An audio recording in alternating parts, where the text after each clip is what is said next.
Alrighty, good evening, everybody. Welcome back to the Collegiate Exclusive Podcast for another episode, number 12, actually, in the grand scheme of Collegiate Exclusive. And we are deep into it now, TJ. CRL League play is fully underway. We got so many results to talk over today. It's fall as well. It feels good outside in Alabama, which is a miracle. How's your day going?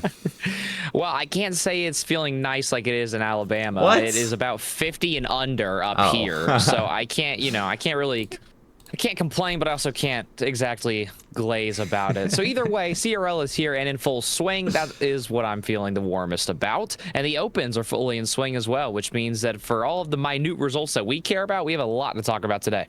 Yes, we do. A lot of tabs open. We'll see how long it takes us, as per usual. But that's how I felt on Wednesday when I was streaming the Collegiate Rocket League Open. I was like, man, the fall weather's here. I'm watching random Collegiate Esports and sports in general on a Wednesday night. This is what you live for every year if you're in this space. So, I would take 50 degrees and below, honestly, right now after, the 90-degree summers that you have managed to escape. I'm quite envious. I mean, would you rather be hot or would you rather be cold? It's the age-old question. Yeah. I'm unfortunately going to get a taste of it for half my college career, so can't complain so far. Also, the lab is at a nice 70 degrees right now, nice. So I have a nice little sanctuary in here. All right, everyone. Now that we've sufficiently bought time for me to crop, here is the CRL Fall 2025 Master Sheets. We got league play, and everyone has played their 2 matches. Most were played last Sunday.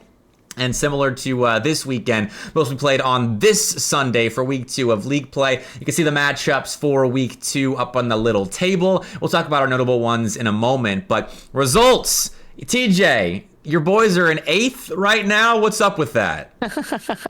I mean, look, we're not too concerned about the way things have gone. The Baylor series was easily one of our worst. I don't mind saying that publicly. That's okay for us. Like, we're okay with having one bad series and we're going to talk about this throughout our power rankings and the resumes as well. Like, we have had a decent start to the year. Unfortunately, we had maybe the worst Sunday I think we've ever had. So that's unfortunate. And then the Northwood game, I mean, you streamed it, Bepic. You know how close that game was. We always play that team close. We have a lot of respect for what they do. They have a lot of respect for what we're able to do.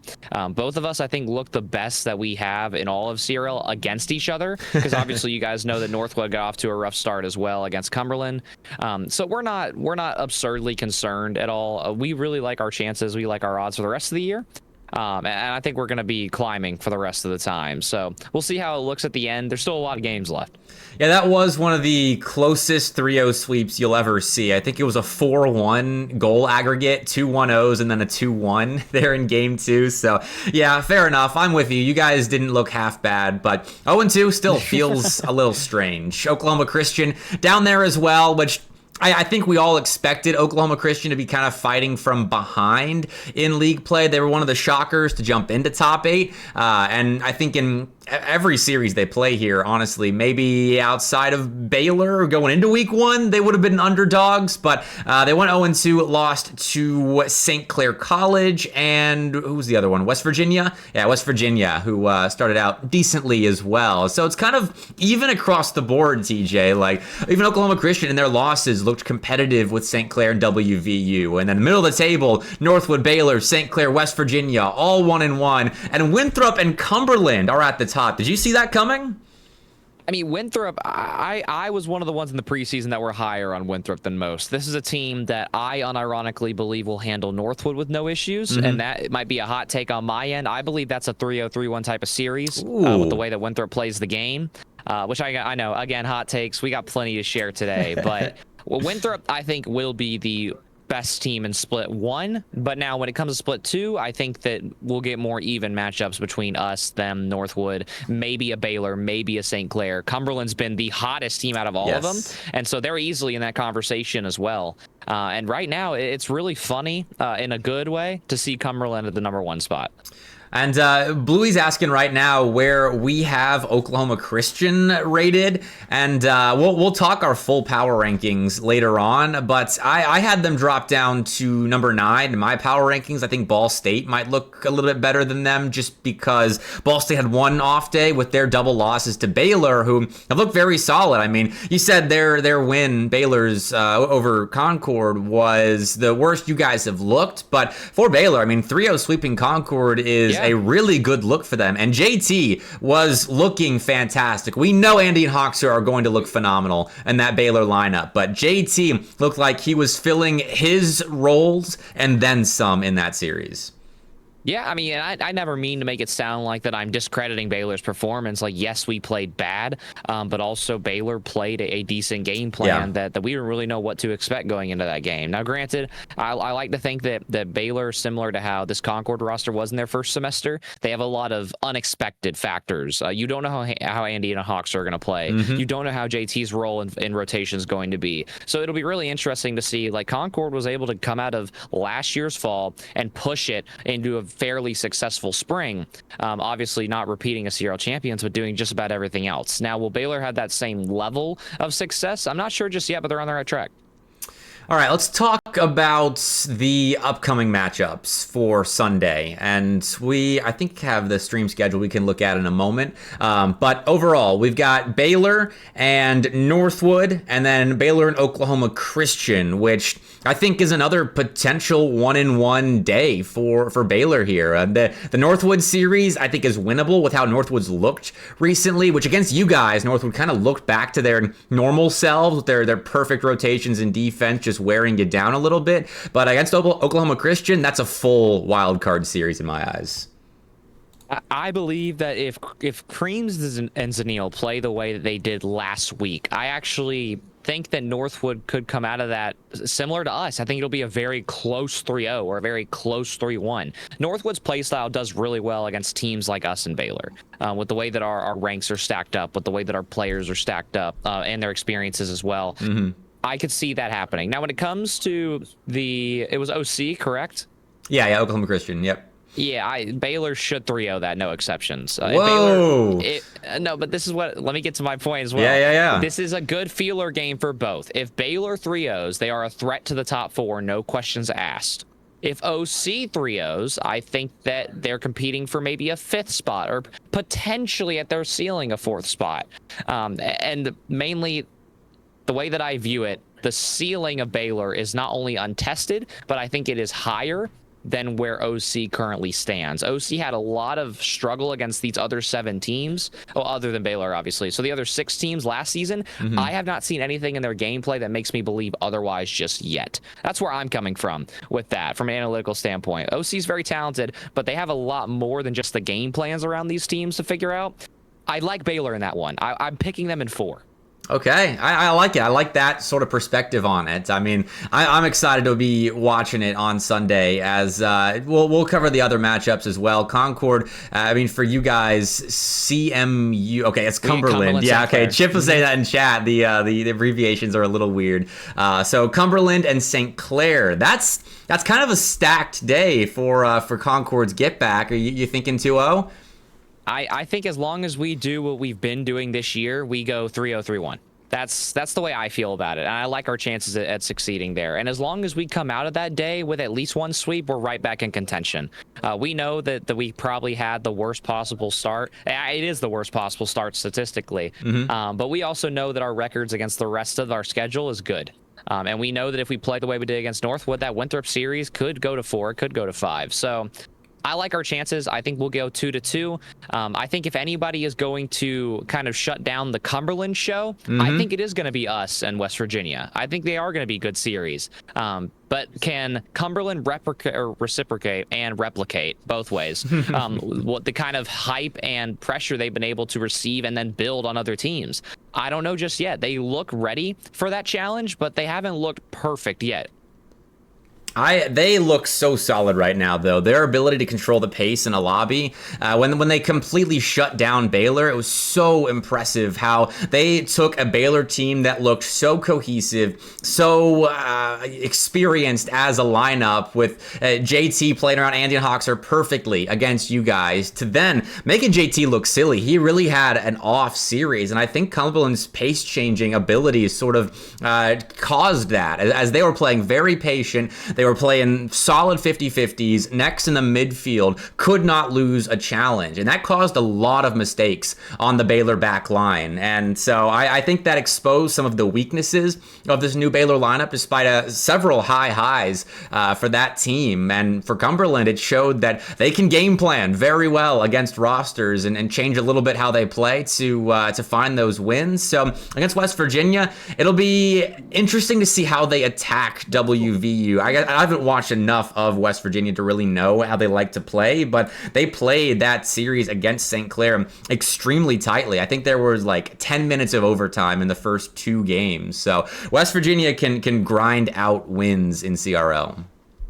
West Virginia is a team we've actually been working hand in hand with a lot. Like, we're both representing the state. We're the only 2 teams in the same state in the entire top 8. We've worked with them. We scrimmed them a lot. I actually really like how they look right now. I think Matter being in the lineup's a complete game changer, and I think they could be a potential upset pick. I think that they could. You said did they actually already play their St. Clair match? Has it not been reported officially yet? Yeah, it was played on. Or wait, I might have read the Winthrop wrong. So West Virginia played Oklahoma Christian, and it was Winthrop on stream. That's right. That was the one with like 10 minutes of overtime. Yeah, I read the WU and WVU next to each other. We need full names on this table. Well, if you want another Coach TJ hot take, give me West Virginia over St. Clair this week. Give me West Virginia over St. Clair in 5. The teams looked really good. I have absolutely no doubts that Gyro, Matter, and Tool can make it happen. Angel's also been there as a GA, as a coach the entire time. That team mentally is very solid, and mechanically, game plan wise against us, whether it's been scrims or in game, I really do like the way they look. And I think that they're going to really turn some heads here. I think if there was a big overall season prediction, I think Cumberland gets the first 2 weeks of a hot start, and I think it's switched to West Virginia for the rest of it. Okay. Back half close for West Virginia. I mean, well, let's talk Winthrop then, because they did beat West Virginia on Sunday. That was the one with the 10 minutes of overtime. It was the last stream match of the day. They've got Oklahoma Christian and Northwood back-to-back here. Are you seeing another 2-0 week for Winthrop here? Because I think they've skyrocketed to the top of the leaderboard for me, both in CRL and power rankings as a whole. And I mean, Oklahoma Christian could provide an interesting test for them, but Northwood especially is the marquee matchup. I mean, again, I'm very high on this Winthrop roster, but also after seeing how Northwood played against us, I don't see how Winthrop has any mistakes. The consistencies in our offense as a unit compared to how Garrett, T-Corell, and Percy should be with their RLCS histories, I have no doubts in thinking that Winthrop win that Northwood game. Again, I think it's a very close game, but it would not surprise me if we get 2 overtimes and a sweep, or maybe we get a 3-1 series. I don't expect that one to go to 5. I like Winthrop's odds in 4.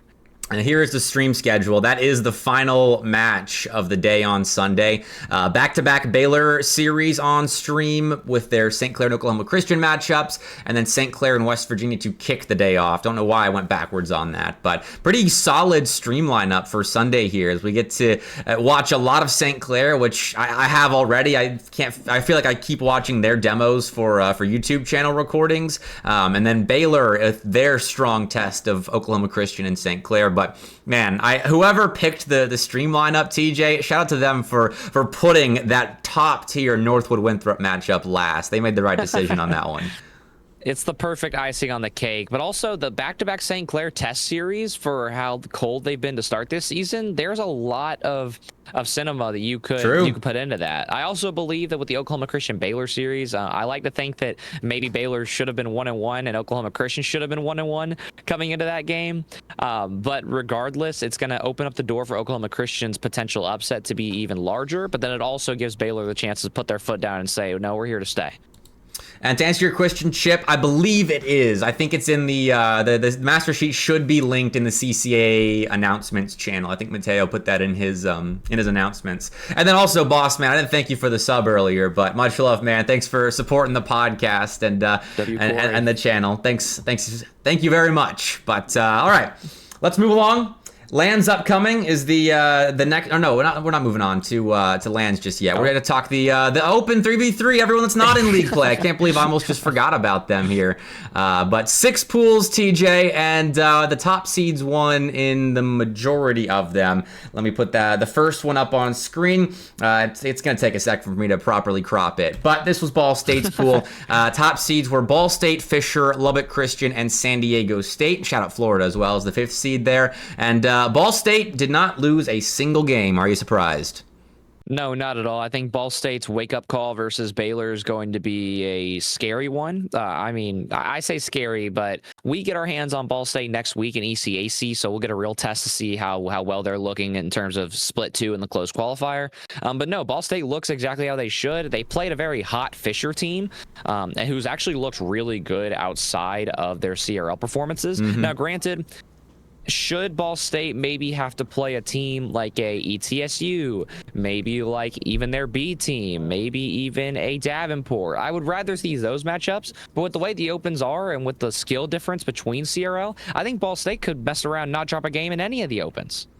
Yeah, I mean, they should be a shoe-in for the close qualifier, which they have to win another pool more than likely to have that secured. One of those spots, I don't know the exact math, but I mean, that's a team that you envision is going to be a league play split 2 threat, or a threat to take one of those spots in league play split 2, because they seem like they mean business right now, going 11-0, 13-0 if you count the DQ win up there. But Fisher and Lubbock Christian traded series, which they've been doing all season already. I think they've played each other like 4 times in CRL and in NACE as well. And then San Diego State placing top 4 in the pool. Not really beating anyone of significance. Maybe Florida, that 2-0 win is significant for them, but it kind of played out according to seeding here, which fair enough. That's the way a lot of the pools went.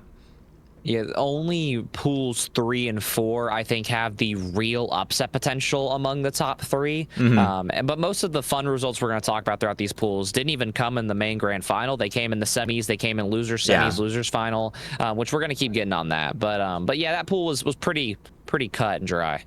Where's pool 2? Similarly cut and dry, although Syracuse was the top seed, and they ended up going out in the lower final. Bros Blancos had themselves a run here after they got knocked down by St. Clair Gold, and then through the lower bracket, made it all the way up to Grands to play Davenport. So shout out to the Bros Blancos boys. This is not pool 2, Bluey? Oh, this is pool 6. Well, I'm out of order, but we're going to call it pool 2 for the sake of it. It's the second one we're looking at. But Bros Blancos, TJ, having themselves a day.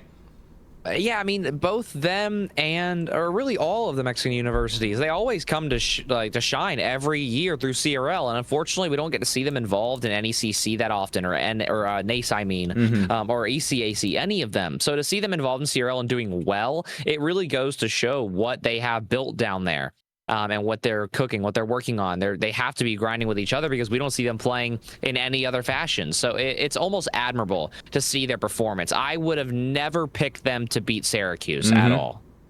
Yeah, I mean, we have to lean heavily on their CRL results when talking about rankings in the space and kind of contextualizing what these teams can do. So I'm glad to see them having a good run like this, and even putting up a fight against Davenport. That was a close 4-game series as well, but Davenport just squeaking out a win over Syracuse here. I mean, I think I'm actually kind of surprised that Syracuse was above Davenport in the first place, just seeding wise. Davenport must have had a bad CRL Open. I don't remember exactly what they did, but they reasserted their dominance here over Syracuse and Bros Blancos and Siena Heights as well. Tossed them a bone. But Davenport back on top of their pool. I don't think that's too surprising despite their seeding. Yeah, no, not at all by any means. I think the only other storylines to talk about are, for example, Shawnee State loses to Siena Heights. That's a team who had a few hot wins and a few hot performances. I know Spooky talked a lot about their performances against St. Clair, and then they come into this open and they don't translate it. And then in losers, they took a loss to Northern Illinois, which, look, given the way that they are on paper, this is how I expected Shawnee State to be fighting in losers round 4, in losers quarters. That's the range I expect them to be fighting for. But they were punching really high above their weight class earlier. So I just wonder really what happened there. I mean, I think the good day during the open qualifier, not a one-off per se, but I don't think that roster is going to find a lot of consistency until maybe the end of this semester, going into spring, if they don't end up finding a recruit to fill Spooky's shoes. So I'm not too surprised by this, and they've got 2 more pools to make up for it. But St. Clair ended up grabbing that 4th place spot. They beat Davenport Red, which top 48 roster there, and then ended up losing to Bros Blancos. So it's another St. Clair result that kind of makes you scratch your head a little bit. Well, I actually would argue the opposite. I think given their preseason, this is exactly where we've had them power ranked, was competing in the top 4 of each pool. You're looking at the top 25, but then add the 8 of CRL, top 32. Like, we've had them right there on the edge the entire time over the last few weeks. So I believe, again, on paper, they should beat Burros Blancos, but if you asked me to make a prediction last week, I do believe they lose that series. And Syracuse taking it to them 3-0, I don't think that's a crazy result either. I think 3-1 would have been maybe a little more expected, but overall, it's just, this is kind of what St. Clair Gold has really gotten used to. And now in October to be having these results, now is where it starts to get a little concerning. Well, let's move on. We're going to do randomized pools, I guess. All right, this is pool 5 for those of you can see it in the top left there. This one was pretty normal. Akron end up winning. They assert their dominance back upon the CRL scene here. They played their B team a couple of times to notch some wins. But George Mason going out in top 4 fashion. They lost to Albright College. TJ, had you heard about these boys before Wednesday? No, this is easily the one of the weirder results. This entire side of losers might be the weirdest one out of any of the pools. First of all, York goes decently well. I think punched above their weight class a little bit. And then Albright takes them to 5, and York is a very unbalanced team, so I would have never expected them to take down GMU. Yeah, so Albright, I watched them in this Akron Gold lower final on Wednesday, because when they beat Wichita, who had a bad day in this pool, we'll talk about that in a second. When they beat Wichita, I was like, who on earth are these guys? And then they beat USF, and then, lose to Akron, whatever. But down here, beating George Mason's, this roster is triple F. Oh, you can't see it on screen. Okay, yeah, well, we can barely not see it. That's I wish I could drag it, but Froze, Flow, and Frost, which I think Flow is a 2300 peak, and then one of them's a 2K player, and then Froze played on Seton Hall's roster a couple of years ago. So he's an old head in the CRL scene, kind of making a resurgence with Albright. And this is one of those pop-up teams, TJ, that has a good performance. They're flying under the radar. They're actually 5-0 in NACE as well. We just haven't talked about it because they haven't beaten anybody significant, but they're at the top of their pool right now in NACE, and now they're putting up CRL results like this. You always wonder every year who's going to be the weird sleeper team that always kind of lurks around the top 48. I think St. Clair Academy was that team earlier last year, and then they'd obviously kind of switched around between a few different B teams, like Ball State Black was coming up around the spring. Now we get a brand new school in terms of things that could fight for a top 48 spot. So no, I'm genuinely impressed, but I also, I have to be a little negative as well. George Mason, with or without memory, should never lose that series. There is absolutely no explanation for why why Kinsey and Krasik should not be able to 2v3 a series like that. That's the way I vision it. Oh, 2v, I don't know about 2v3. I mean, George Mason. Good enough to where he fills his role. Proto can just fill his role. They should be dominant. It's weird. It's so odd. Albright plays very quick, and for a team that's not expecting to run into them in the bracket or know anything about them, that can catch you off. And it caught Wichita State off. I watched that series. If you want to go watch the demos there, I'll plug my YouTube channel. Go watch MrBepic on YouTube. But that was a 2-0 for Albright, and it was so early in the bracket, you can't even see it on my cropping right now. That's how early Wichita State lost their first series. And Wichita missed a ton of open nets. I will grant them that. They looked bad in that series when it came to actual, just mechanical execution. Some easy misses in defense, or some easy hits in defense that they missed, and then some open nets that they missed as well, and then lost to Oklahoma down here again so early in the bracket that you can't see it because of the way the cropping works with our overlay. TJ, Wichita State went 2-4 in games, losing to Albright and Oklahoma.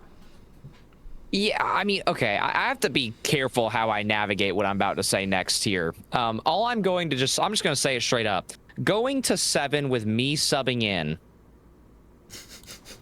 that's not a good result. Like, Wichita State got the win in that series, but you should not go to 7 with me in the game on 15 past 2. Unfortunately, I would say that first round upset or second round upset, you could argue that maybe could have been predicted, given the way they've looked. Also, Knight had to sub out for a game last week as well.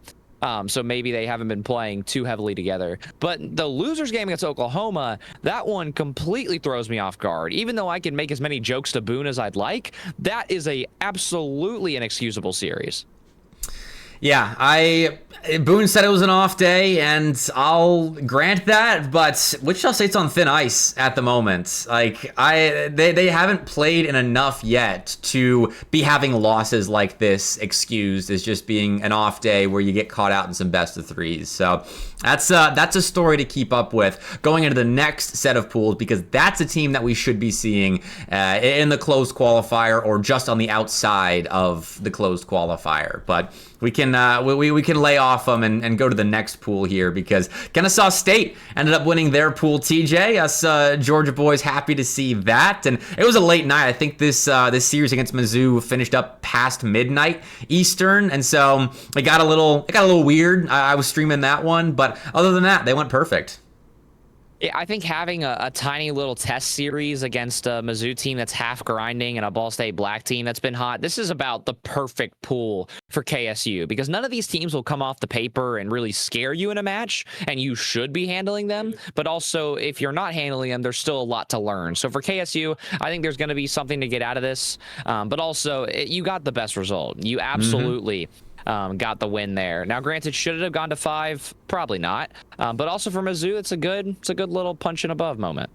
Yeah, I mean, Mizzou looked good. It was actually Bubs, believe it or not, the Valorant main, that really stepped up and extended that series. I think it was a reverse sweep attempt that Mizzou started, and in Game 3, like 2 of the goals, I think it was a 2-0 advantage that Mizzou built for themselves off of a Bubs skim goal, and then just a pure like interception play that Bubs turned into an open net. Like, it was kind of all him, without only being him 1v3. Because Frostbite and Crims helped lock it down in defense, but man, Bubs kind of felt like he was carrying that team at points in that series. And I think he was the largest factor of them extending it against KSU. And so shout out to Bubs for grinding Valorant and being as good as he is, and still performing very well against top teams.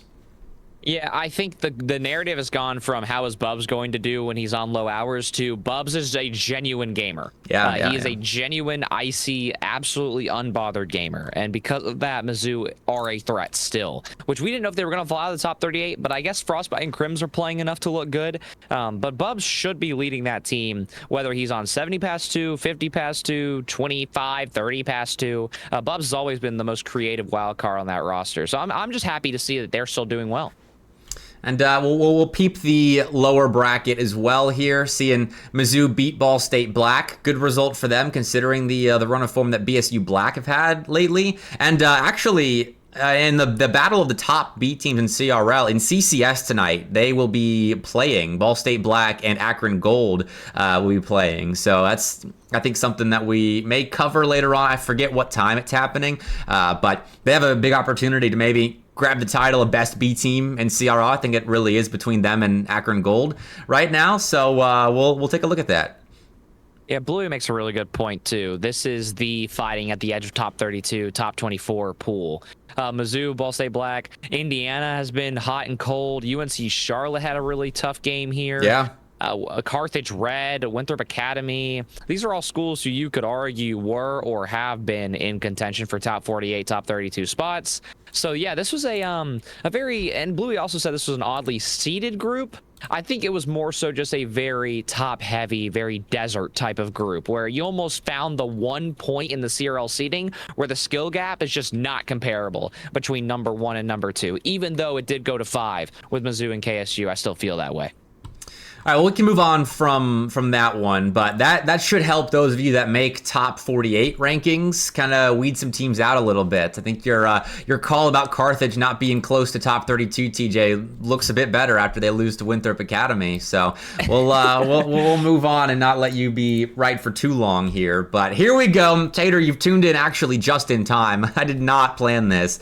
St. Edwards, they pull off a bracket reset over East Tennessee State. It was a late night for these boys, but they get the job done. St. Edwards win their pool, TJ. Yeah, and two ways to look at this. First of all, this is the biggest breakthrough for St. Edwards the entire season. I think they've been waiting for a result like this. They've been grinding to get this result. But also, this is a big step back for ETSU. A really, really confusing loss for ETSU as well, especially the 3-0, the cherry on top. This is the type of, like, take a few days break, rebuild type of day in the office. So this is a big loss in the points for ETSU. Do you not consider the fact that they were playing at like 11:30 midnight and had to wait in the grand finals for an hour or so leading into that? Because, I mean, maybe the 3-0 looks rough, but I mean, this is a late night. This is a difficult bracket to be playing through. I mean, do you weight that at all, considering the circumstances and how long a night it was? I mean, okay, well, now I got to back off a little bit. Let me get real into detail here. Yes, I do agree that the break and the scheduling and the way the opens are done, that is a huge conversation to have about how these uppers teams, like, for example, KSU Mizzou goes to 5 after a long break. You could probably make the argument that if there's a 30-minute break versus a few hour or an hour and a half long break, okay, yeah, we can have that conversation. But then here's the other side of this, right? Mm-hmm. I'm at the point, especially with me and my guys and the way we've talked about league play in the opens, I'm at the point where if you are not willing to roll with the format, then you will have these losses and they are not comparable. So I want to give them benefit of the doubt, but then that brings me to my last point, was that they still got 3-0'd in the must-win reset. So I agree that maybe I'm being a little harsh, but I still think the point stands because you still can't be getting 3-0'd in a reset. Yeah, I guess I wouldn't call it like a rebuild sort of loss. If that was me, I'd chalk it up to rough end of the night and you move on for the next pool here. But, I mean, St. Edwards had a good day outside of the loss to Leslie, who was also having a good day. That was a good series for Leslie where they put together a brick wall of a defense and were able to shut down St. Edwards, who actually were setting up good opportunities for themselves. I think I streamed this one. And so, quality series. Leslie still looked like a threat in the top 32 range. I think I bumped him up a little bit as a result of their run in this pool, but good to see that. This was a very top-heavy pool. Like, St. Edwards, Ole Miss, Leslie, and ETSU in the same pool is crazy stacked.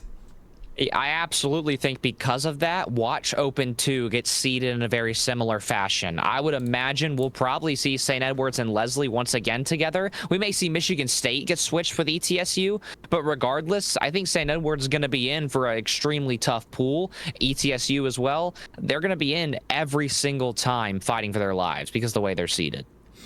And Tater, I hydrated off cam there, but I'll drink a couple of drinks of my water in my classic Lightning McQueen cup. I'm trying to show that off on stream as much as I can. I love this cup. So much water in here. It's perfect for a podcast. But last topic I want to talk about, TJ. Ole Miss. So they played with a sub in the open qualifier for CRL. That was why they didn't have good results. And they come into Wednesday night with the entire lineup, C-Money, Stealth, and Lunar, and they didn't really do much. I mean, they beat the teams they were supposed to beat, and they lost the teams they're supposed to lose to. I mean, where are you sitting on Ole Miss at the moment? Oh, man. Okay. The darkest part of me wants to say that them and Shawnee are in similar boats at different tier levels. At different tier levels. I wasn't going to compare them straight up. Do a spit take on that. That's how I feel at my deepest about these rosters, is that they are at the point where it feels like they are solely just waiting for the spring. And that's perfectly fine.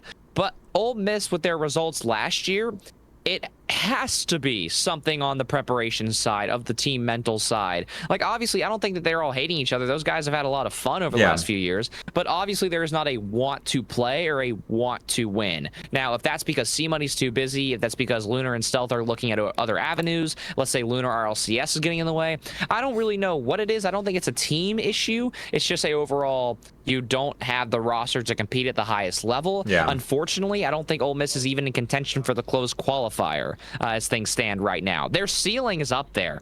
Absolutely, I'll vouch for that. But it doesn't feel like, even with or without a sub, I don't see the wins that I'd expect.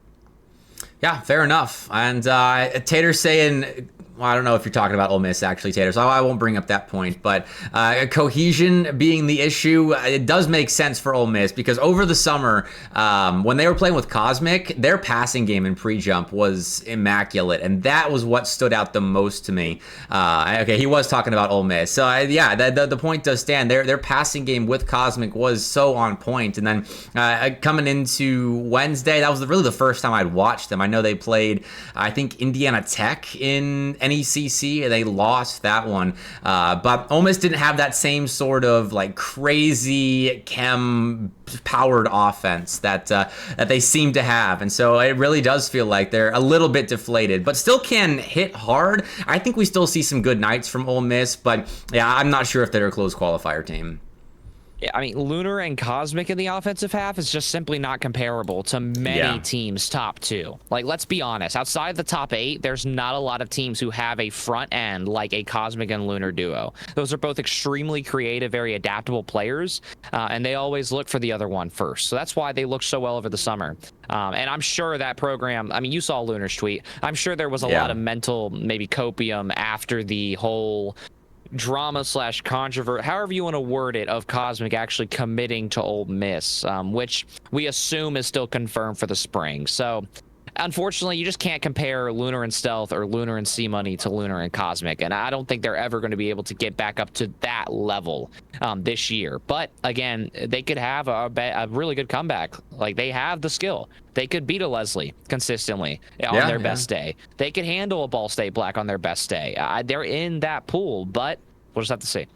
And I don't think it is confirmed for the spring, actually. I think they're actively recruiting for a third spot. So if any of you are looking for a position, Ole Miss is looking for a third. So definitely inquire about that. Some good schools with openings going into the spring here. I mean, we won't get into that right now. That's a topic for December. But pool number 2, here we go. I don't know why I had it so out of order, but this was Indiana Tech's pool along with Michigan State, and they were both in the Concord pool in the open qualifier when you guys qualified to league play, TJ, and this was a Michigan State Indiana Tech matchup that I was so keen on watching after Michigan State got the best of them in the open qualifier, and then here, Indiana Tech beat them in the winners final, and then again in grands. Game 5, then a sweep. Indiana Tech win their pool. Yeah, I don't think we were given justice in the CRL qualifiers with these two teams. I think seeing them go head-to-head, just like a St. Edward's ETSU, these are the matchups that you want to see within the top 12, within the top 16. These schools are contenders on their best days. When they go against each other, it's cinema. Also, the quick little side point, Conestoga was also in our pool for CRL Open Quals, and so I don't know who's on the seating committee, but 3 of these teams having to play each other all over again. If this gets repeated again, that's a problem. The fact it got repeated here, I still believe is a problem, but Burton Parker was just enough of an add-on to make things a little interesting. And it shook out pretty much expected. I think we would have expected Michigan State, Indiana Tech to go back and forth in this pool. And then Burton Parker, I mean, they just can't beat top 15 teams right now, really. I mean, they got Baylor and Nace, but that's that's about it for BPCU. And here it showed again. They 3-0 sweep Conestoga, expected, and then fall flats in their Indiana Tech and Michigan State series. Like, Game 5 is good, but I mean, for Bruton Parker, eventually they have to take that next step. Yeah, I'm just not sure how they get it, because unfortunately, if they were going to be in pools like this, I don't believe even on their best day they can beat Indiana Tech.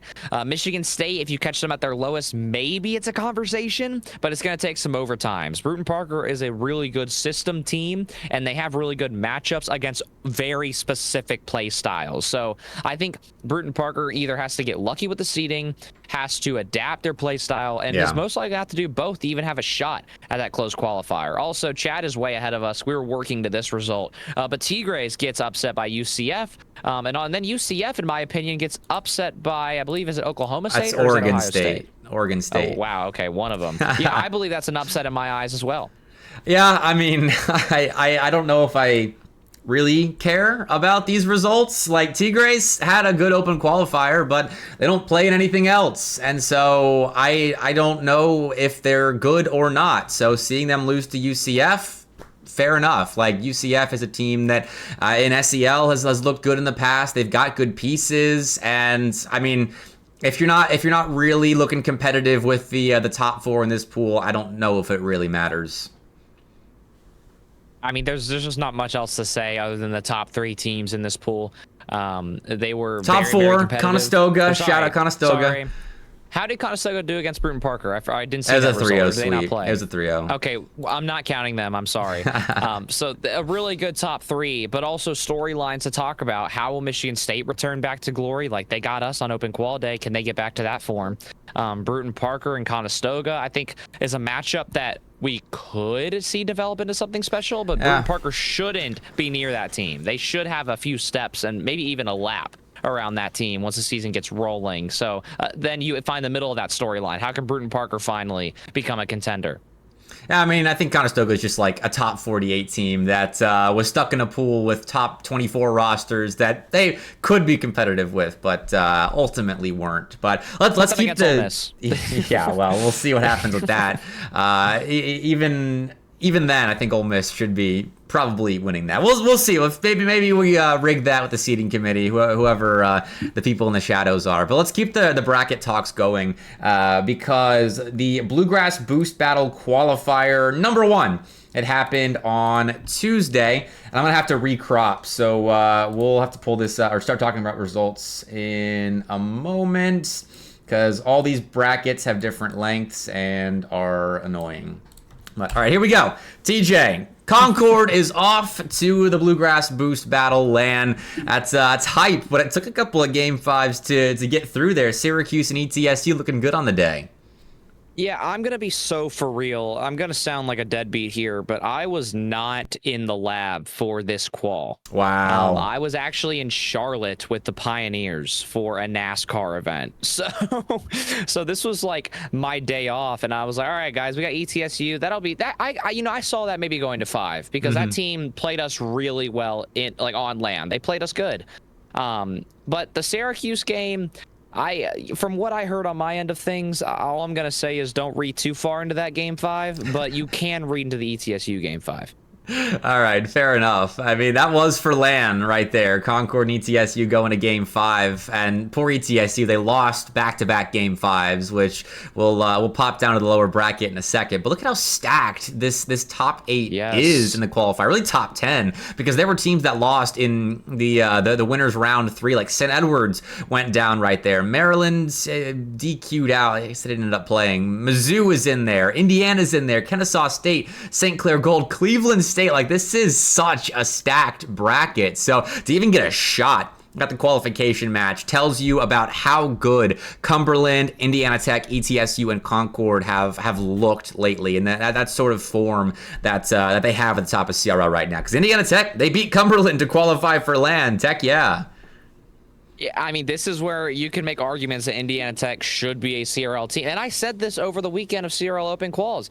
If Indiana Tech is not in our pool, I believe they qualify for CRL. I think they could have upset a Ball State, a Baylor, a Cumberland. I think that those are teams that they could have handled. Maybe even West Virginia at their absolute best. Maybe Indiana Tech could go against. But unfortunately, I think that matchup-wise, they don't match up with us too well. But this Cumberland win, that is a very, very big one. And I can only assume that Bluey must have played incredible because Rashiram and Velocity have settled in beautifully in the States. And at that point, Naya settled in beautifully over the summer as well. So this is honestly a lot more even than I think the paper stats say. And they beat Oklahoma Christian, who is a league play roster. So Indiana Tech got the jump on them there.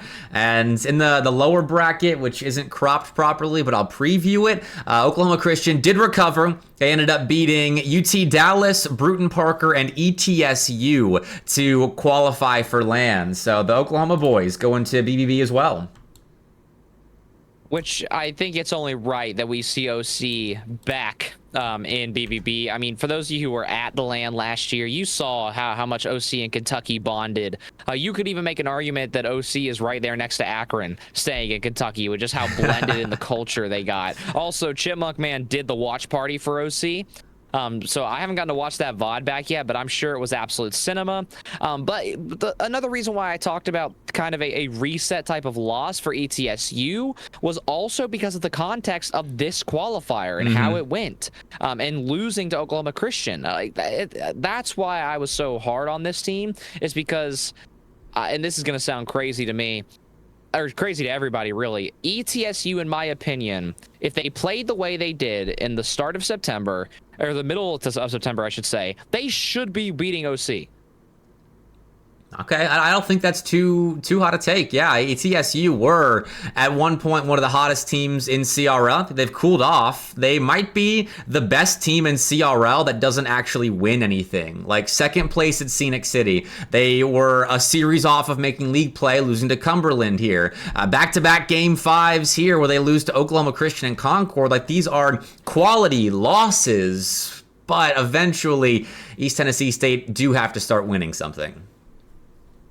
Yeah, it's just, again, this is how I'm honestly kind of happy this is how CRL is because there is so much competition at this level that, like, I really would have loved to see Michigan State play Kennesaw. I really wanted to see Syracuse, well, they did get Kennesaw, but I really want to see Syracuse maybe go the distance with Cumberland.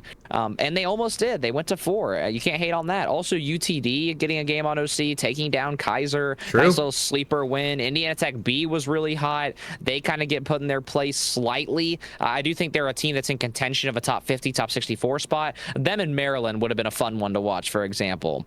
But either way, this is what BBB is all about. These quals are always some of the craziest results out of the entire CRL season. It's so stacked right now. It is absurd, and it's so up and down too. Like those upset wins, it's just a bloodbath at pretty much every level now.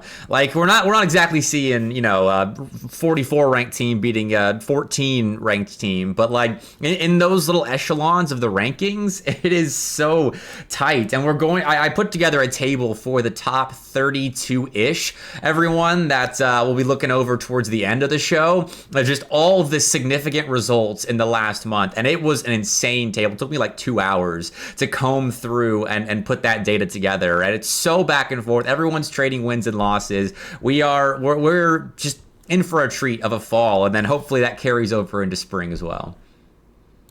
Yeah, I mean, I'm just also gonna glaze you a little bit here, Bepic. That this sheet is one of the craziest things I've seen somebody actually take the time to do. So if you wonder how unemployed Bepic is, you're gonna see it on its full form in just a second here. But overall, that was BBB quals. They look incredible, and also you still have schools who have not fully registered yet. St. Clair, Northwood, Winthrop is a very rumored potential add-on in the quals here.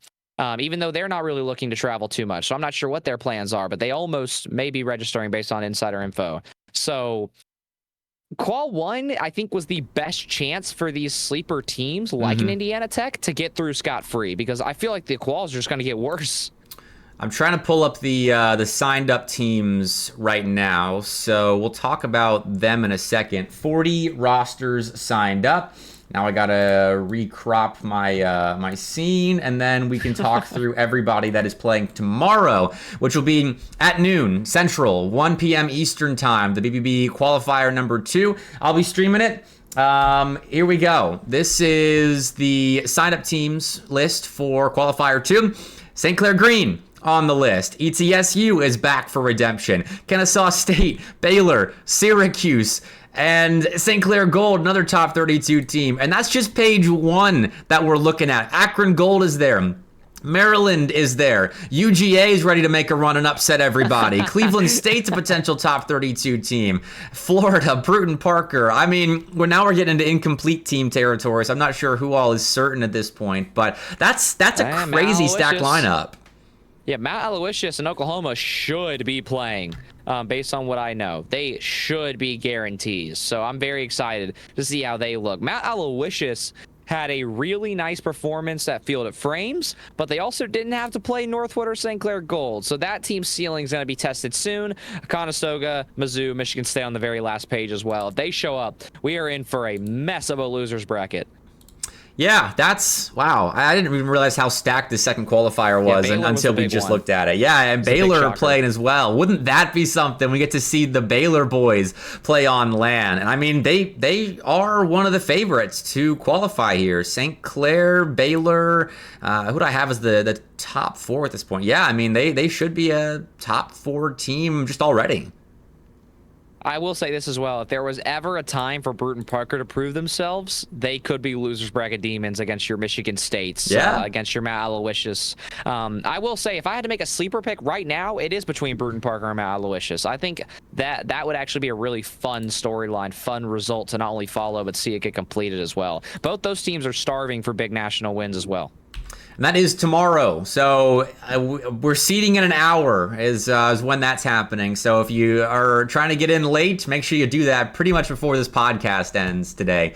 But I'm sure the Chipmunk Man will help you out there if you need assistance. But let's move along. We shouted this out last week, so it's just kind of a verbal announcement here. CECC's South Region Qualifier is happening next weekend. So if you're not already in the Esports U Discord server, make sure you get in there, find a way to play the South Region Qualifier if you're in region. It's the same states as the SEL, for those familiar with that map. So that's happening next weekend. It is a direct entry into CECC if you end up winning the qualifier. So just so everyone's aware, make sure you're signing up for that. But onto NECC, unless you've got extra words on CECC, TJ. No, I mean, obviously me and my guys will be competing. I'll be coaching virtually, so we are just simply going to keep on getting hot like we have been outside of CRL, and hopefully we will see a lot of people at Texas. It'll also be my first time back at Texas, hopefully in the next, it's been 2 years at that point.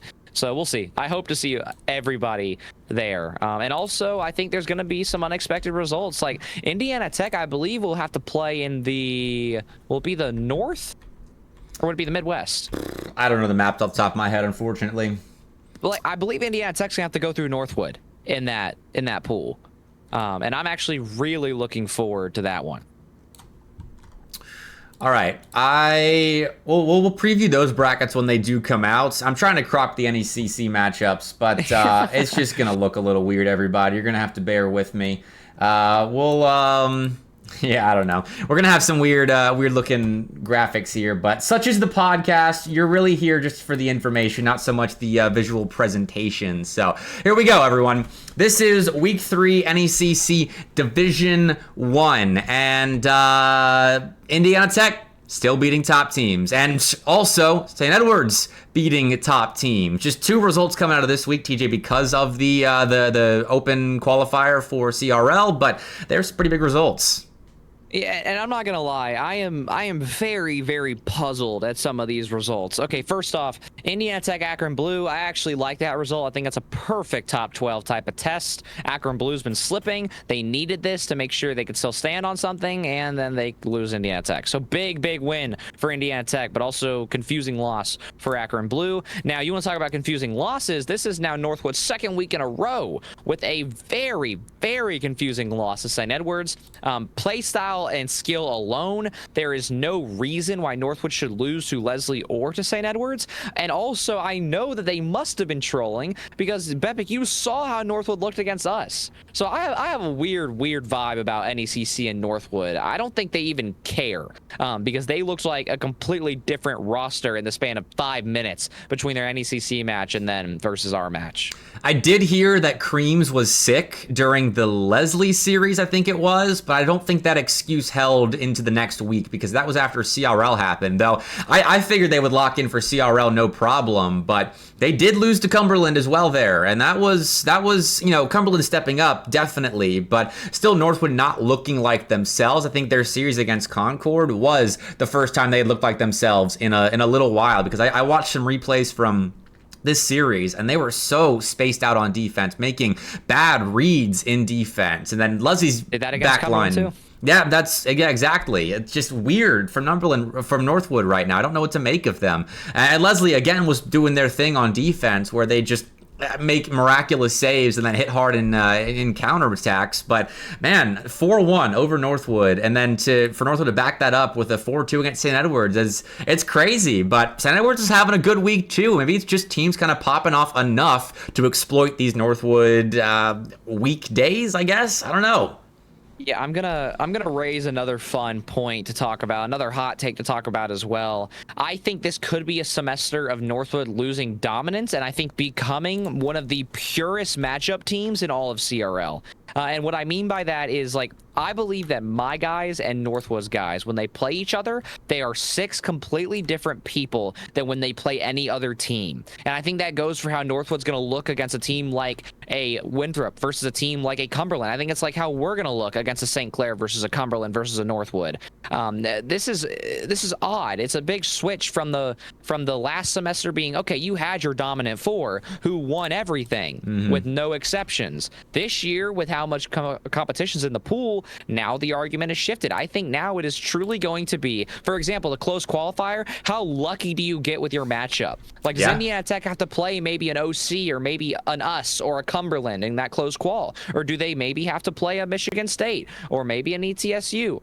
And then that's going to be at the question of simply what are the history numbers between these two rosters? Because like us versus Northwood, our history isn't good against them, and I think that's fair to say. And then but when we play Cumberland St. Clair, on the other hand, we are then expected to win. So it's just a storyline, a hot take to follow throughout the year. Is the only consistently dominant team this year, is it only going to be Winthrop?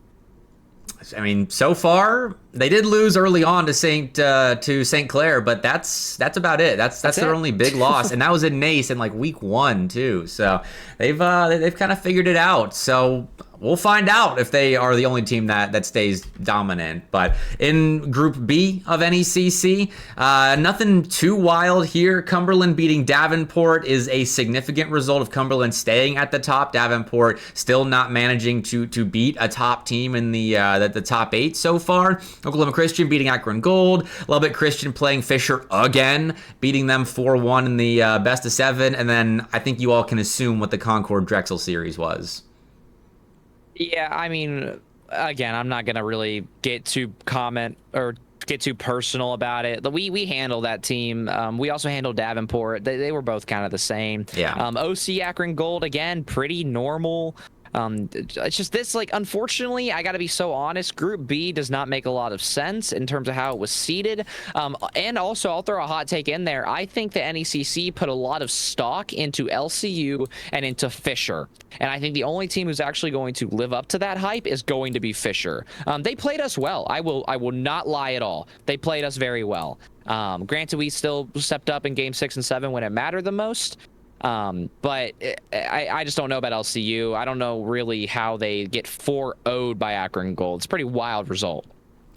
Yeah, it's a bloodbath in Group B towards the middle of the pack. I think Lubbock Christian is up and down right now, which when I was looking at their results in CRL, their only wins in the top 32 are against Fisher. That's it. They've lost everybody else in the top 32 that they've played, including Akron Gold here. And I mean, Game 7 between Concord and Fisher, and then I put the Oklahoma Christian win over Davenport. Again, same story. Davenport have not yet won a series in NECC, despite some winnable matchups, but Oklahoma Christian are NECC demons. This is true last spring. It's true right now, and they are holding on to that title with a win over Davenport here. Yeah, and also chat's talking heavily about some of the teams as well. So for all of our audio listeners, I want to translate a little bit. Davenport is a really good story to tell in terms of the top 12 teams. I think a big one for the top 16, top 25 is LCU. As well, who, again, I just mentioned, they had a lot of stock poured into them for that reason. I think them and Fisher are revered equally by NECC, but they're both just simply, their play styles and the way they perform against better teams just simply aren't comparable. Davenport, on the other hand, on paper and in history, has decent results against some of these rosters. The game against OC, I honestly expected that to be close, but again, OC have been hot, so I think that was a statement. That was a putting the foot down type of game for them. And I'm looking through Division 2 right now to see if there are any results we want to talk about, but there's not much interesting. St. Clair Gold beat Waterloo. That's pretty much the only interesting results down there. A lot of forfeits, actually. Yeah, not an upset. But St. Clair have been on upset watch in random series at points already in this season, so I think that's why it's worth noting. But yeah, nothing else. A lot of forfeits, though. I'm not sure what's going on in Division 2, but there are a lot of forfeits, and that might be the biggest story coming out of Division 2 this week, but that's it. Yeah, that's some good old college esports politics, is just how many schools sign up for NECC and then how many, not DCs, how many FFs we see each week. It'll be something to watch closely. But Division 2 having that much, it surprises me, especially in the East. In the West, I'd expect it, because that pool's a little thinner. But the East, there's some talented teams in there, but we'll see. They're like schools like Waterloo, Fuel, Conestoga, they're all new to Division 2 and this level of play. So we'll see how they treat it. All right, I'm again trying to crop for our NACE segment. There wasn't a ton that was interesting in NACE this week, but we'll talk about it real fast because there were a couple series of note, especially in the Super Conference. As Shawnee State, this is for my top 48 lovers here. Shawnee State over Davenport Red, and I will emphasize this because Byra's corrected me already. This is Davenport Red playing with a GC2 third instead of Exiled, I believe. It's Byra, Para, and they call him the scammer because his name's Cam, but he's not the Davenport Cam. So reverse sweep for Shawnee State here. Still a good win for them, but not the regular Davenport Red. Yeah, this is a more of a collegiate minute, kind of 0-second type of segment, but why do you sign up for NACE to not put your full power roster in? I just, like, with all due respect to Byra and Para, like, what in the world is going on? Like, they actually unironically should be competing potentially for some upsets. Like, if they got St. Clair early this year with their full red roster, St. Clair looked pretty rough this year to start. There's a world where something crazy in a best of 5 happens if somebody's not feeling good on that side. And this is what NACE is all about, because it is best of 5, because it is so early. This is why NECC does best of 7s. It's just so weird. But anyways, I'm on my tangent there. I mean, my guess would be like he's got a class on Tuesday evenings or something, because NACE doesn't allow reschedules off of Tuesdays, I think. Not in the Super Conference, I believe. Yeah. So, well, actually, these are different days. I don't know. That's just my theory, but I don't have an official answer on it. But yeah, we'll look at the results.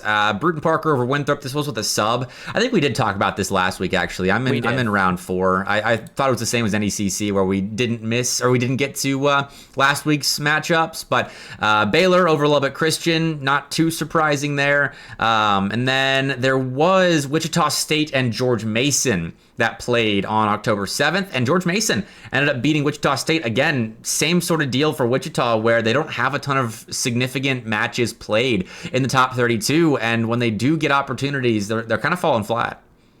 This is how George Mason should be playing. They should be 3-0ing, 3-1ing teams right there on the edge looking in, which again is why I was so almost appalled to see their performance in the CRL Opens. So this is actually not a shocking result at all to me. That's good wordplay. I didn't even mean that. That's on me. My bad, Boone. Wichita have some making up to do after the week they've had, and then Last thing I want to show. I don't know why I took it off the screen, but Albright is in East 1 with teams like Kaiser, James Madison, FIU, and Conestoga. They are 5-0. And I'm not going to scroll all the way down to just show you and take my word for it, but they are 5-0 in East 1. So maybe we should have been paying attention this whole time. Which scroll down a little bit, Bepic, if you don't mind, because I believe Albright's only real challenge in terms of like the top 48. I think JMU, they've been up and down, especially in their open performance as well. Conestoga is really their only challenge, so I'm going to assume they play Conestoga this week or next week. But I actually think that Albright, with the way they look in the CRL Opens, like, yeah, we didn't know about this team. I'm not going to claim to have known about these guys. But if they're winning those NACE matches, we should expect them to be top 48 and potentially top 32 contenders. Like, for example, could they upset a St. Clair Gold? I think your mother and her best friends could upset St. Clair Gold. But points aside, they earn it. They earn the talk. I don't know if my mom would be that good at Rocket League just by touching it for the first time, but I'd coach her up. But Albright and Conestoga are playing on October 14th. That's this upcoming week. Reschedule has been requested, though. That's my live journalistic effort to let you know when they are playing. So we might get that sooner rather than later. I mean, we'll just have to wait and see. Because again, kind of an unexpectedly calm few weeks in the last two, and anything but NECC. I think results have been pretty standard. And then Mama Colat's in chat saying that Leslie is 5-0 in East 2 in NACE, and that is true. I don't think they've got much competition there. Kennesaw State Premier is in that group, and that's Dylan's roster. That's the B team. So Leslie is undefeated. We'll shout them out because Mama Colat's in chat, but they don't have much competition until they play ETSU in that group. And I'll do the same sort of live journalism thing where I try to find when they are playing ETSU, because that'll actually be a good series, but it's not happened yet. I'm sorry, Mama Collat. It shouldn't be a good series. ETSU looked. We're a Leslie favored stream here. Don't get me wrong. Like we are Leslie favorite. I think me and you probably rank them higher than most every single time, or have ranked them higher than most. But ETSU really they've only started to struggle over the last 7 days. I think if it goes, it's a best of 5 because you said it was an ace match, correct? Yes. I think ETSU get out of there in 4. That's my take. Yeah, which is still a competitive series. I think that's where I would have it, but I think it would still be close games, because both teams have great defenses and a lot of potential in offense. But I think that's a very defensive, close series. I don't disagree. We could argue about that all day. I think it will be close, but ETSU should handle that if they keep playing the way that they have been. So I just like throwing predictions down because I get to come back and talk about it. So give me 3-1 ETSU. All right. Well, that does do it for national results. Nothing really happened in PCL, and ECAC will catch up on next week. So let's start talking more regional, regional PEC. There was a significant top 32 matchup. Boise and Michigan State ended up playing last week, and Boise State actually won. They had the one appearance in CRL, the open qualifier. I'll recrop this in a second. And then in PEC, TJ, Boise are staying dominant. Yeah, this is almost another very odd team. Like a Syracuse and Michigan State, they play in a lot. You see them commonly in a lot of leagues. But Boise State just kind of sits over there on the West and just does their job. And they'll show up to Texas every year probably at this rate. But these are not easy games. These are not free games. And these guys have been grinding, and you see it in the stats. They look good.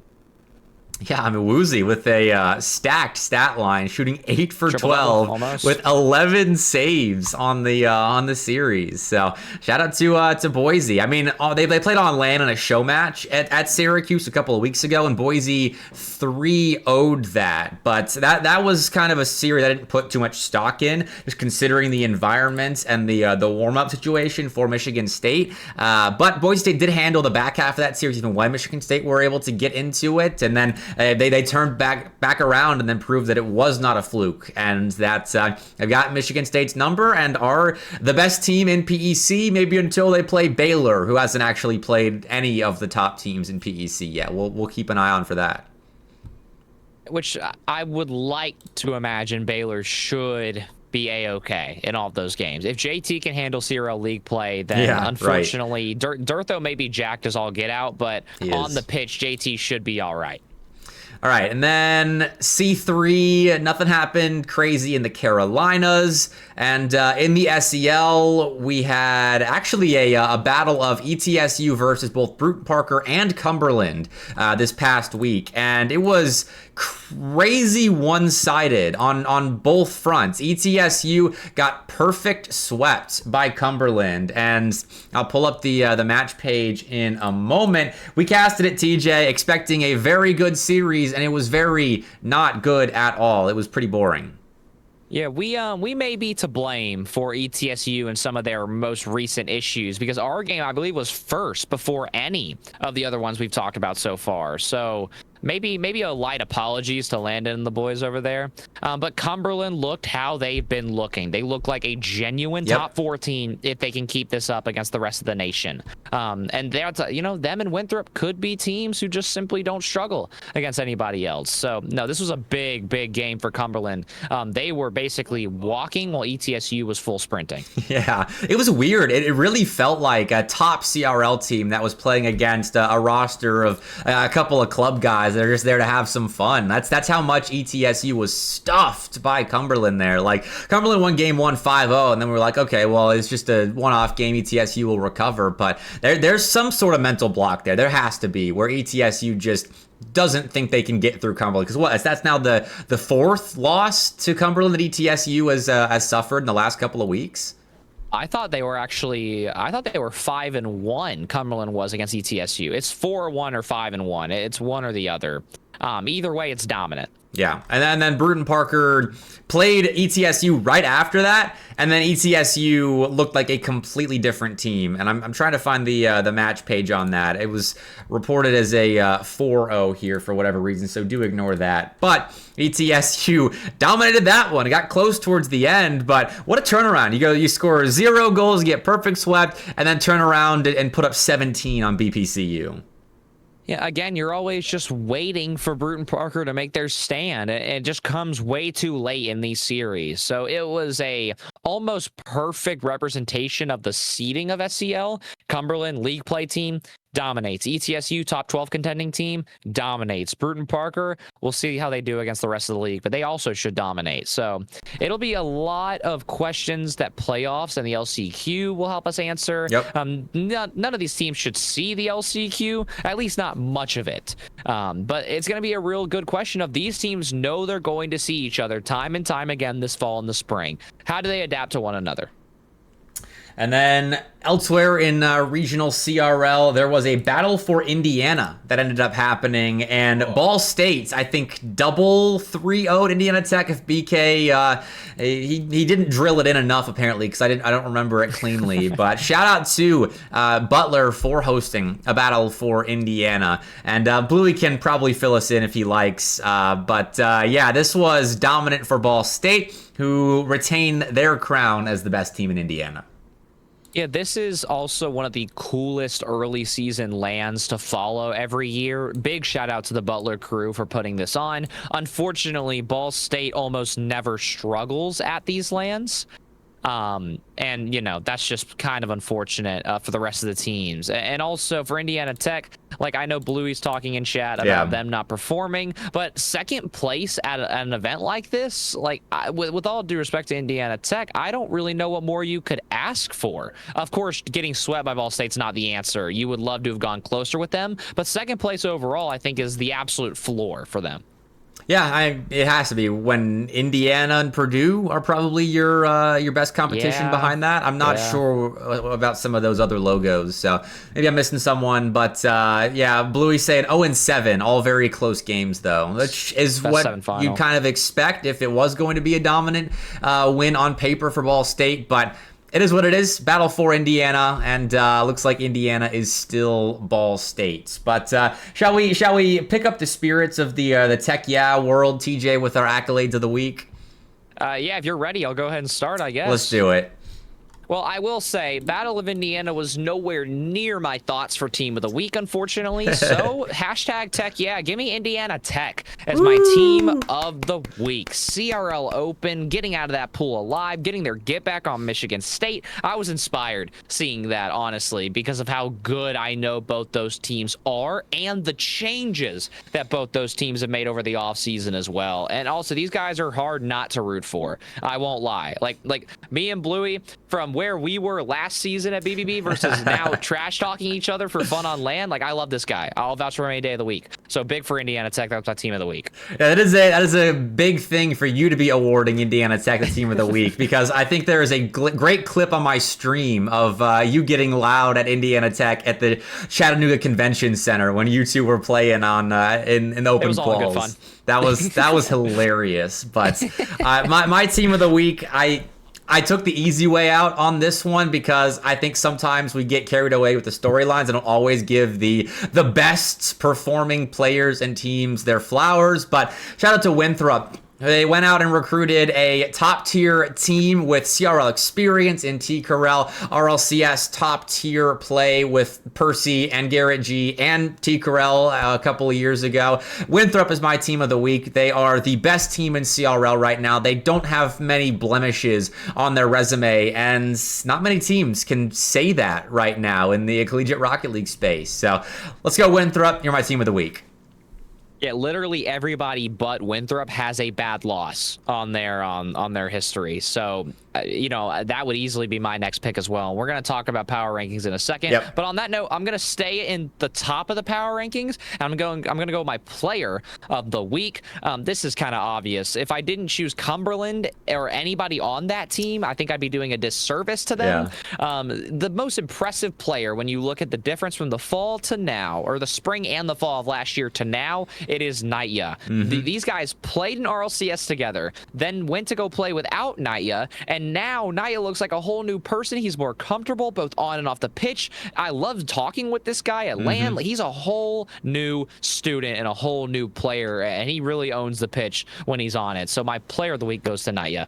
One of my favorite sort of memes coming out of the CRL season this season is all the Naya pictures, like the Cumberland Media Day, the Scenic City Invitational pictures, like that is quickly becoming one of my favorite trends in CRL at the moment. But deserved player of the week for Naya. My player of the week, and this is sort of an out of the box pick, but I'm choosing myself for beating the Chipmunk Man and Spence in ranked 2. So for those that don't know, I am a champ 2 at best right now in 2s in Rocket League. Me and Space Captain had one.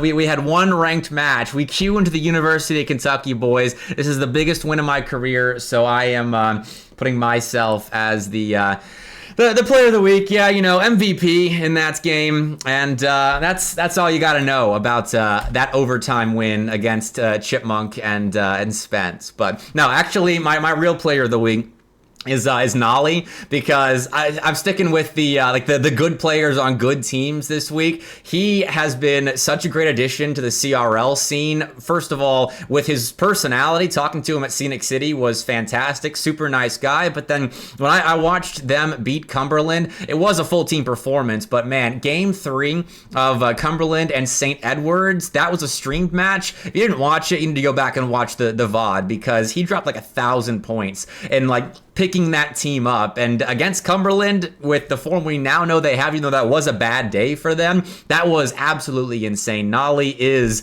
a huge pickup for St. Edwards. Big reason why they've found the success that they have so far. And you can talk about where they're ranked right now all you want, but they've been having great results. Nolly's a huge part of it. He's my player of the week.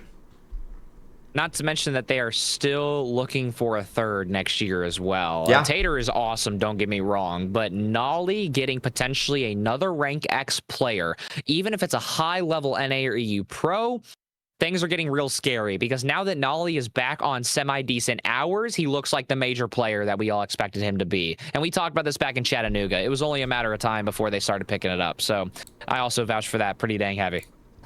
All right, well, We can move on to our resumes for all the teams now, not just our teams of the week. Let me make sure this looks prim and proper for the moment, because this is a massive table that I spent some time creating this morning.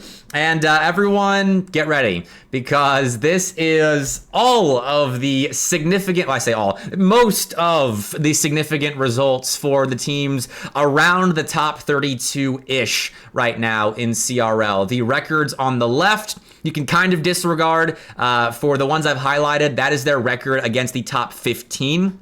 Give or take in CRL, and then down here it's the top 32 in CRL. So everyone, look at wherever you like. We started with CRL League play right here, then went to NECC, and then nascent PCL, and I will see how far I can go before I get cut off, because then we got BBB LAN quals, CRL Open quals, Scenic City, and then some miscellaneous results in more local leagues, and then you can't see it right now. I'll have to extend the crop, but I have everyone's records against the top 15, 32, and 48. Everyone enjoy. TJ, you want to start anywhere in particular? Well, first off, I want to give everybody a moment to just take this in, because nobody does it like Bepic. So I need a hashtag Go Bepic in the chat or something. Woo! Going.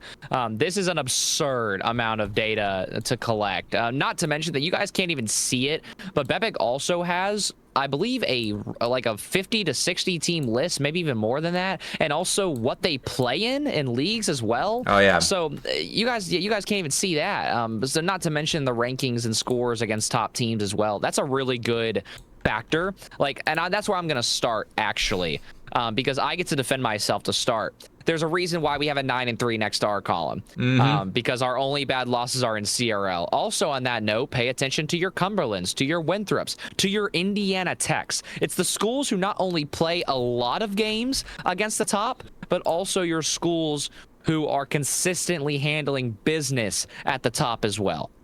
That was really why I wanted to compile this, because I feel like sometimes, and I do this as well, it's not just other rankers, they get caught up in the week's results and kind of what's changed since the last ranking, and forget now about the resumes that these teams have built up over the course of the last month, which includes a lot of significant NECC results as well. Like, you cannot forget about the week one performances where, I mean, Cumberland's 3-0 in NECC right now. And I mean, you've got Northwood's losses and back-to-back weeks at this point. Concord 3-0 right now. And I think that Concord going 0-2 in CRL is still significant, but I mean, you guys still have beaten Davenport in NECC, Fisher in NECC, and yeah, handling business against those teams, because that's really why I wanted to make these records for the matches played against the top 15-ish, and I added these up kind of in my head, what kind of thinking I hadn't done my rankings yet, so that's why the tilde is before the 15, 32, and 48, because it's give or take a couple of teams, but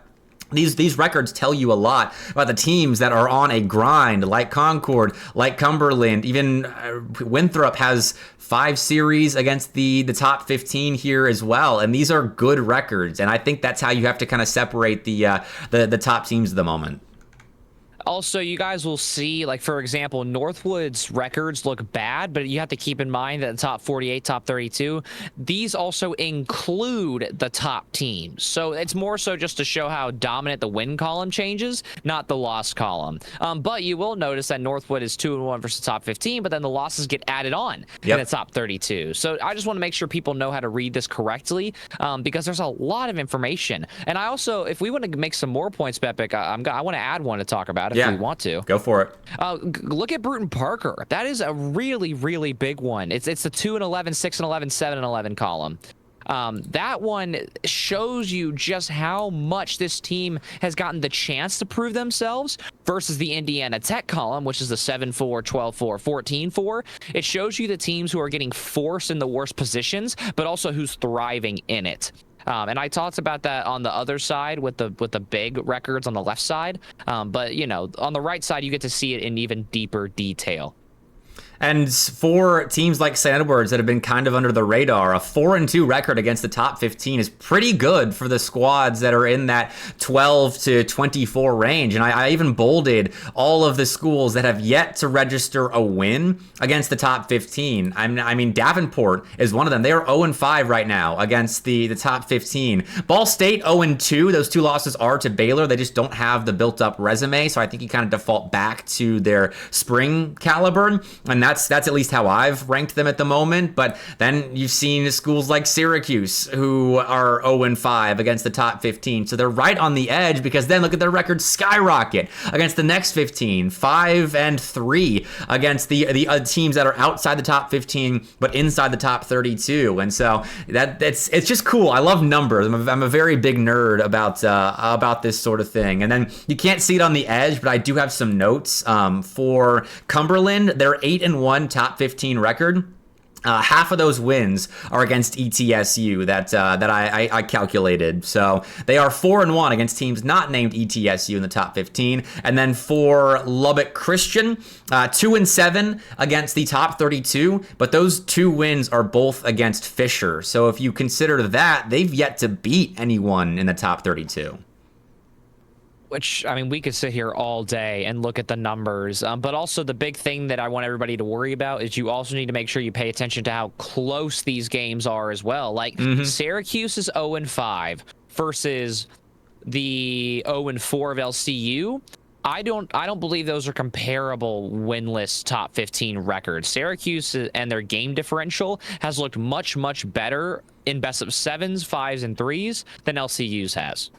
And then you can dive even deeper, like into the quality losses as to how deeply they've gone into series, and that's a further layer that we can look at. But yeah, I wanted to show this off because I spent a lot of time on it, and yeah, I wanted to show that on stream. Honestly, that was what I did this morning. So yeah, unemployed behavior, but I'll be traveling and working at TwitchCon next weekend, so I'm not completely unemployed, just for the week. So we're feeling good right now. And now we can talk our rankings, TJ, if we want to move on along. Yeah, I'm ready to do that, but also I will say that if you guys are not already impressed, if you're looking for CRL, man, he's on that side. He's over there. Hire me to do seeding, CRL. Yeah, nobody does what he does, and it's appalled. It's shocking that he's not on the seeding committee. I just want to get that publicly out there. But on that note, now let's do power rankings. All right. It's going to take me a second to crop. So you want to tell everyone who you've got as your number one team right now? Well, we are in agreement pretty dang heavily, as yes, we're gonna give MrBepic a chance to get this done, so I'll go ahead and I'll just pull it up. I am sitting at a Winthrop number 1. I don't see how anyone can argue otherwise for number 1. I think it should be clearly obvious that even if we were 2-0 to start CRL, I think people could still make the argument that Winthrop should be 1 or 2. This is just, they've looked the best, simply, and there's no other way to put it. Yeah, they just got a resume that isn't comparable to anyone right now. They don't have a ton of quality wins, but at this point, I think the fact that they don't have any bad losses means a whole lot more, because, like you said earlier, that's not something I think any other team at the top can say right now, the whole not having bad losses thing. So I'm going to put my actual graphic up there, and then your spreadsheet list. Yeah. So it's not going to look pretty, but such is life. Sometimes the show must go on. All right, I've got your top 34 up there, so get ready to show off who you had in 33rd and 34th. But here are our top 32 issues, and I haven't really looked at yours yet. So let's see. We differ with Cumberland. That's a switch right there. Northwood really at second, even with their back-to-back losses against St. Edwards and Leslie NECC. Yeah. So look, I got some hot takes here. Yes, I know the definition of power rankings is the hottest and coldest teams. If Northwood would have lost to us, then I'll take them out of the top 3. But Northwood looked how they should look every day against us, so I know that team has not lost a step. That is why they're still number 2, and they beat us, so I had to put them over us. And yes, then I know the next argument is, okay, well, Cumberland should be up there. And this is now where I get really, really personal with the power rankings. This is the problem. There's too much personality changes between teams and their matchups. I've talked about it 3 times now this podcast. Northwood will play better against us than they did against Cumberland. Cumberland will play better against Northwood than they will against us. So I want people to understand that the reason why me and Bepic differ is because mine are a little more, I think, team-based in the head-to-heads over history versus then the maybe weekly power rankings that we're used to flexing. So that's why you'll see so many differences, and that's why, for example, I have us at 3, and Bepic, you have us at 6. It makes perfect sense. Yeah, and this is why power rankings are always great for engagement bait on socials, because I think right now, realistically, there are a lot of different ways to approach ranking and argue for teams to be in different spots. Cumberland's 8-1 or 4-1, if you take out ETSU, record against the top 15 is a big reason why I have them so high, because A, they looked good in CRL league play. They checked that box. B, they've got the resume to back it up. And C, honestly, they've only really had one bad day of results, and that was the Scenic City Invitational Day where they got upset by Bruton Parker and St. Edward. And since then, they've been on the up and up. They are the best team in CRL league play right now by the numbers, and the head-to-head wins did factor in a little bit because beating Northwood is big. And for West Virginia, I've got them at 3rd. I don't really know where to place them completely, but the fact that they did look so close against Winthrop with those long overtimes and then won their other series over St. Clair as well, I figured top 3. They've got big names on their roster, and I think they can easily stay in the top 3 if they're performing at the sort of level that their names inspire, I suppose.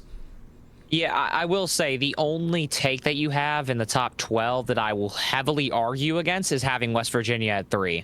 I don't disagree. They played Winthrop close, but I also don't think West Virginia has had a single moment all season where they've proven themselves. Even in their CRL qualification pool, I don't think they have results to justify them being in the top 4. Like, I value the top 4 as champs spots, as champs positions, pretty heavily, which, you know, obviously they literally are going to be champ spots, but that's just how I envision them.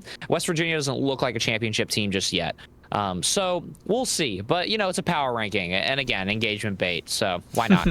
Yeah, and I mean, they might fall into the same category as just no bad losses yet, and they've won all the series they're supposed to and lost to Winthrop, and that's about it. So I will be keeping an eye on West Virginia for sure, but then having going Northwood, Baylor, Concord, that's kind of head-to-heads, honestly, with Northwood 3-0ing you guys, and then Baylor 3-0ing you guys, and then I don't think I can realistically put Baylor over Northwood, but I do want to reward them for their good looks in CRL so far. And then St. Clair at 7 maybe is a little bit crazy, but they are 2-4 against the top 15 teams in CRL, and they haven't really done much. Their 2 wins in the top 15 are over Oklahoma Christian, and it's gonna take me a second to find it, and Winthrop in that week 1 NACE match. So St. Clair, I mean, they don't have the big wins to be at the top of the leaderboard in my eyes. I won't lie. I had them maybe higher than most will, but I also think it's because the way that me and you did our top 3 to 9 are like we both envisioned those in completely different ways. Yeah. Like if I would have dropped us down to 5, then maybe Baylor would be at 6 or 5. We'd be at 6. St. Clair, West Virginia would be at 7. Like, you know, so on.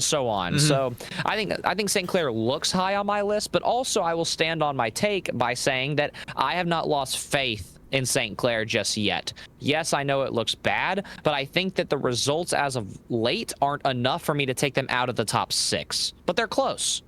Even the head-to-head that's West Virginia won over St. Clair, you wouldn't have West Virginia above them? But again, that's why I said top 6. Because the moment that I looked at where I had St. Clair, I realized that I somehow missed that.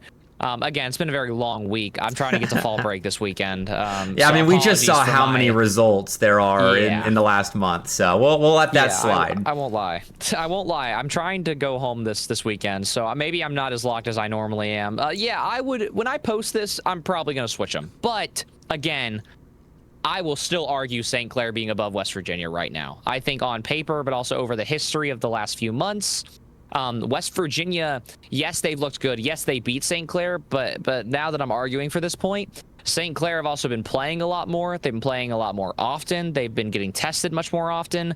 They have that championship pedigree of being hot and ready for any game. But yes, they did lose to West Virginia, so I'll give you that. But that's all that West Virginia has, in my opinion, for top 5.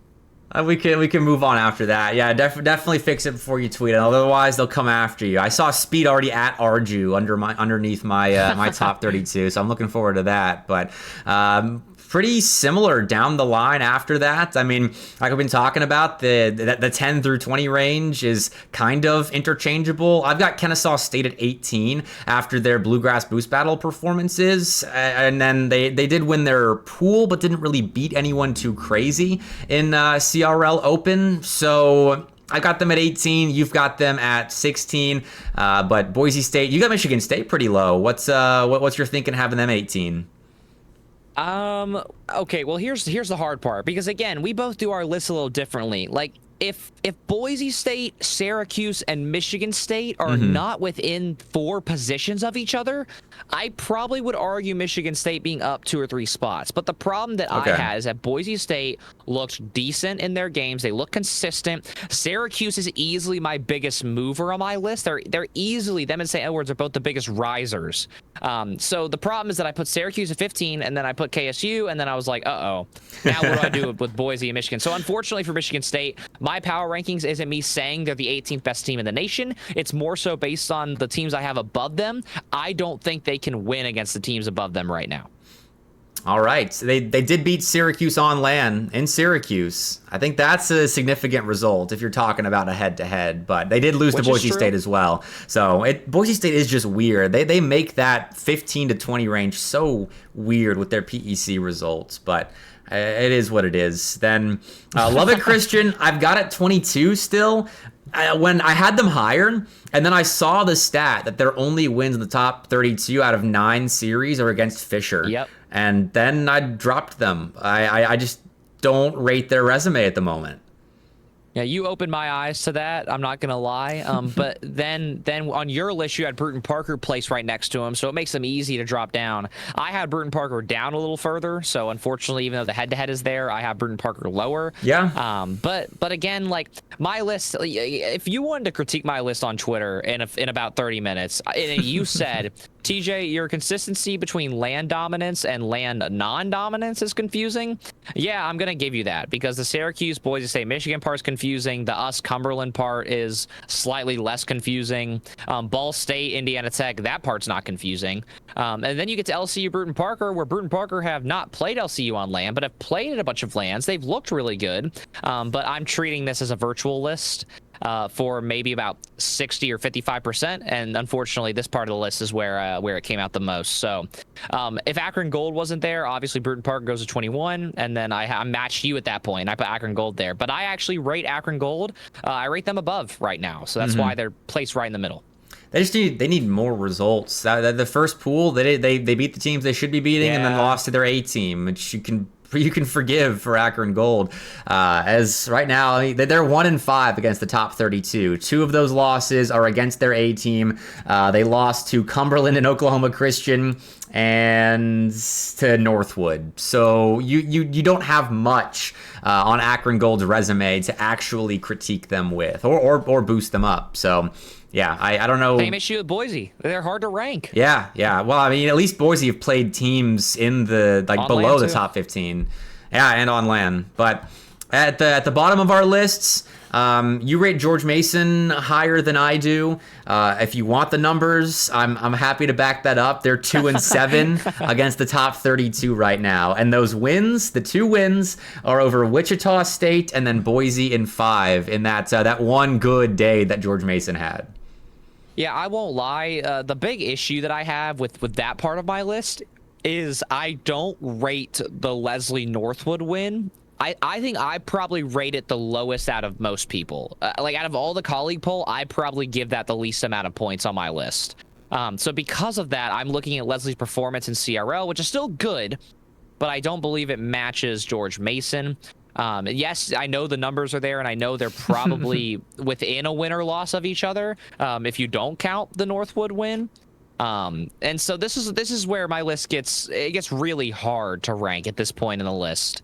Outside of maybe the bottom 5 teams. But yeah, from Bruton Parker down to Burroughs, yeah, this part you could make arguments for a lot to change. But I feel pretty good about where George Mason's at, because they've had some very, very tough losses, both on and offline. But they've also had some decent shining moments. That's enough for me to rank them highly. Well, that's why I could pile the numbers, because I was in the same boat. I was like, I don't know how on earth to judge the teams really anywhere in the rankings. I needed some extra metric to sort things out. But that is those are our rankings, everybody. Make sure you follow us on Twitter so you can yell at us when the new rankings come out on a semi-weekly basis. And the next colleague polls come out on Sunday, I believe, as well. That'll be top 30.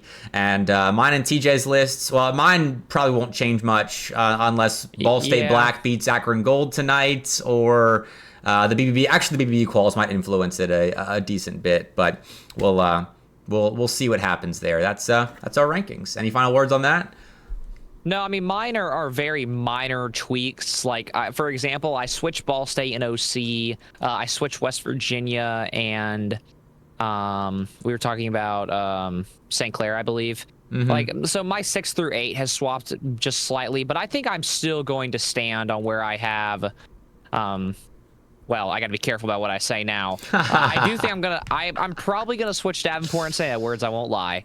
But from that point on, so from 15 on, which includes Syracuse being above the rest of the PEC counterparts, I'm gonna stand on that list. I'm gonna stand on what I got. Okay, fair enough. That's what you gotta do. You gotta be confident in whatever you put out there. That's how you survive in the crazy Twitter sphere. But okay, final thoughts. This is the Scholastic Minute, even though I've labeled it as 0 seconds because Scholastic Minute takes too much space on our L bar. So Converse Esports, never a big hitter in Collegiate Rocket League. Spooky was on that team at one point. He was the best player there before he did transfer to Shawnee State. Converse has announced that they will be closing their doors, their esports program, and OBS is bugging, so I don't know how this is going to be cropped, but okay, that's not too bad. Yeah, Converse put the tweet out that their esports program is shutting down after the 25-26 academic school year, which is another instance of a big esports program closing their doors. I mean, this is just such a depressing program to close. And what I mean by that is that Converse have been, honestly, a decent showcase school for the Carolinas. Unfortunately, I have slight insider info. Converse has had some big money issues in regards to programs outside of the main athletics. Unfortunately, esports was one of the biggest ones to fall under that because they have such good teams. There's some big scholarships in there. So financially, there just simply wasn't enough value that the program generated in order for the program to be justified to keep pushing on. It's a very similar talk to the Northeastern conversation of them getting demoted to club status. Yeah. It's very similar financial boats there. But this really does suck. Also, you know, obviously me and Bepic are big friends with their director, Jorge, who is an incredible individual, but also this is not his direct fault. Converse have had 3 directors in the last 5 years. And they're all good people, but Converse simply have changed their objectives too much. Yep. And I'm gonna put this almost solely on the school admin. I don't think I can put any of the blame on the esports crew. Is what it is. Sometimes the vision you start out an esports program with just doesn't end up fitting after a couple of years, and esports isn't in a place where it's monetized like your big sports in the traditional atmosphere. And so the division's no longer aligned several years later. So farewell to Converse Esports. You always had a pretty cool logo. I always dig the purple and gold colors, but unfortunately, jerseys are so clean too. Yeah. They had a good Overwatch program that I watched play at Peach Belt last year. Very solid team there. And that's really all I knew about Converse on the inside, outside of Jorge. Great dude. I hope he does land on his feet. But that does do it for the Collegiate Exclusive Podcast, episode number 12. TJ, we've made it to past double digits. We're really into the season. Collegiate Exclusive now. It feels good to get this deep. Yeah, I mean, we started this as a passion project last spring, and I'm just glad to see that everybody is not only tuning in every single time we do this, because the schedule's been messed up, and that's on me. We're not supposed to be doing it on Fridays, but obviously my workload with trying to fight in CRL alongside my personal life and then trying to run 4 LANs here at Concord, I got a little busy, I will not lie. Which on that note, we also hosted Converse just this last month on campus. Little side note, shout out there. But I mean, you know, like me and my side of things, we have an Apex LAN that we're hosting, and we're hosting a Rainbow Six LAN. So, you know, I won't lie, things are getting really busy for me. So the fact that we are still able to make this podcast happen each week, it means the world, and I appreciate all of you supporting. I will be at fall break as of next week, so I may not be responding to all of your TO pings in the BBB server, but I promise I still love you, and we're still gonna have an episode next week. We should have an episode next week. Worst case scenario, it will be pushed because me and Bepic have business to tend to. Yep. But we shall see. All right, everyone. I'm going to be rating the College Carball channel. We're going to go support Champ League because we're not rivals. We just compete occasionally to be the best podcast in Collegiate Rocket League. So go support them. Go listen to their show and make fun of their takes that don't align with mine or TJ's. Much love, though. Can't wait for Seb's list. Yeah, I think we all can't wait for Seb's list. But all right, everyone. Go support Champ League. We will see you next time. All right. Thanks for watching. Bye-bye.